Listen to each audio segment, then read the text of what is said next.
বিআরটিএর তথ্য অনুযায়ী ঢাকা শহরে নিবন্ধিত বাস মিনিবাসের সংখ্যা ৩৩,১২৬।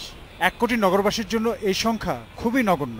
অফিস শুরু ও শেষ হওয়ার সময় সবচেয়ে বেশি ভোগান্তিতে পড়তে হয় সাধারণ মানুষকে।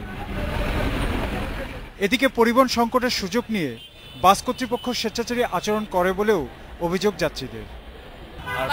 ঠিকমতো পাওয়া যায় না, ওয়েট করতে হয় অনেকক্ষণ। তো আজকে কখন বাস পাবো জানি না, ওয়েট করতেছি বাসের জন্য। আর বাসে তো প্রচন্ড ভিড় থাকে, অনেক সময় মেয়েদের নিতেও চায় না। এদিকে বিআরটিসির ব্যবস্থাপনায় ঢাকা শহরে ৬০০টি সরকারি বাসের যাত্রী পরিবহনের কথা থাকলেও বাস্তবে এই সংখ্যা খুবই কম।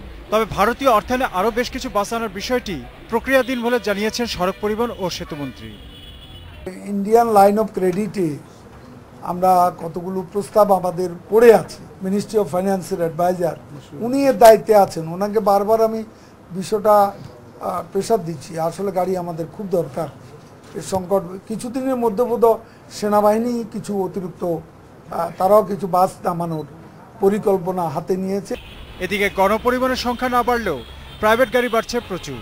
রাজধানীর যানজট বৃদ্ধির এটিও অন্যতম কারণ বলে মনে করছেন পরিবহন বিশেষজ্ঞরা। Khalid Arafat, independent news, Dhaka.